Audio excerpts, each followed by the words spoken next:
কামিল মাদ্রাসা। আসসালামু আলাইকুম রহমতুল্লাহি ওয়া বারাকাতুহু। উমরা পালনের এই সমাপনী দিনে আজকের এই আলোচনা সভায় উপস্থিত সকলকে আন্তরিকভাবে শুভেচ্ছা এবং ধন্যবাদ জানাচ্ছি এবং ধন্যবাদ জানাচ্ছি সাবির ইসলাম ভাইকে আমাকে কথা বলার সুযোগ করে দেওয়ার জন্য। যে আসলে আমি আমার অনেক আগে থেকেই পরিকল্পনা ছিল যে আমার চাকরি জীবনের শুরুর দিকে আমি উমরা করতে যাব। আল্লাহ তাআলা আমার এই ইচ্ছাকে কবুল করেছেন এবং সুযোগ দিয়েছেন, এই জন্য শুকরিয়া আদায় করছি আলহামদুলিল্লাহ।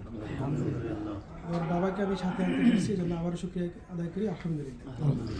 আর সর্বোপরি আমাদের সাইফুল ইসলাম ভাই যে সেবা দিয়েছে তার ট্রাভেলসের মাধ্যমে, এতে আমি সন্তুষ্ট, আমার বাবাও সন্তুষ্ট এবং আমি আমার বন্ধুবান্ধব এবং যারা সহকর্মী আছেন, প্রতিবেশী আছেন, যারাই সামর্থ্যবান সবাইকে আমি উৎসাহিত করব যে আপনারা আল্লাহর নিদর্শন রাসূল সাল্লাল্লাহু আলাইহি সাল্লামের যে পথ নির্দেশনাগুলো এখানে স্পষ্ট এখনও জীবন্ত রয়েছে, এগুলো দেখে যাওয়ার জন্য এবং ইসলামকে হৃদয়ে ধারণ করার জন্য, ইমানকে আরও বেশি বলিষ্ঠ এবং শক্তিশালী করার জন্য এবং আরও বেশি আল্লাহর প্রতি তাকওয়াবান হওয়ার জন্য আমি সবাইকে আহ্বান করব। আর হিলফুল ফুজুলকে আল্লাহ তাআলা যেন দীর্ঘস্থায়ী সাফল্য দান করে এবং সাইফুল ভাইকে যেন আল্লাহ তাআলা দীর্ঘ নেক হায়াত দান করে, এই দোয়া কামনা করছি। আসসালামু আলাইকুম ওয়া রাহমাতুল্লাহ।